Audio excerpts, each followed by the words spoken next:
ও বাবারে, পেছনে কি পরিমাণ পানির স্রোত! দেখাও একটু কি পরিমাণ পানির স্রোতটা, অন্য লেভেলের শক্তি দিচ্ছে। আসলে এটারও একটা দেখারও সৌভাগ্য, নতুন অভিজ্ঞতা।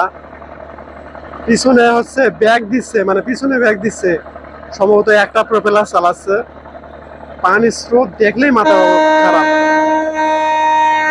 একটা ইঞ্জিন চালাচ্ছে শুধু, দুটা যখন চালাবে, যখন সামনের দিকে যাবে তখন দুটা চালাবে। এর গতি কি পিছনে, বাপ রে বাপ, অন্য লেভেলের। প্রচুর পরিমাণে প্রেসার দিচ্ছে প্রোপেলার গুলো। এটা একটা নতুন অভিজ্ঞতা। আসলে আমি দেখিনি, রংপুরের মানুষ এগুলো তো দেখে না সচরাচর, ওইদিকে তো পানি নেই, কুয়াকাটা, তারপরে পটুয়াখালী, বরিশালের মতো। এটা নতুন একটা অভিজ্ঞতা। খুব ভালো লাগতেছে।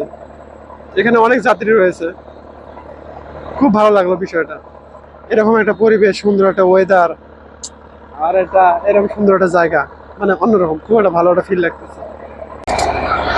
দেখো দেখো দেখো, এবার দেখো দেখো কি পরিমাণটা যে প্রেসার দিচ্ছে পানিতে, ডাবল ইঞ্জিন চালাচ্ছে।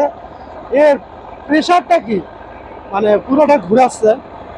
এর পানির প্রেসার, এটা তো ঢাকা যাবে। সবাইকে টাটা, সবাই খুব সুন্দরভাবে যাক, কারো যেন কোনো ক্ষতি না হয়।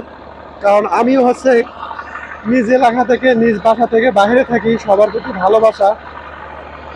ও একবার দেখো কোন, মানে কি গতিটা দিচ্ছে, এখনো কিন্তু পুরো গতিটা এখনো দেয় নাই, পুরো যে শক্তিটা ইঞ্জিনের এখনো দেয় নাই। ইঞ্জিনের কি শক্তি! ও বাবারে বাবা, এটা একটু দেখার বিষয়, আসলে দেখার বিষয়। এগুলো জিনিস আসলে সচরাচর সবসময় আমরা দেখতে পাই না, কারণ হচ্ছে রংপুরের মানুষ তো। দিছে দিছে, এবার মোটামুটি খুব গতি একটা দিছে, আরো গতি বাড়াবে, ডাবল ইঞ্জিন চালাচ্ছে। সবাইকে টাটা।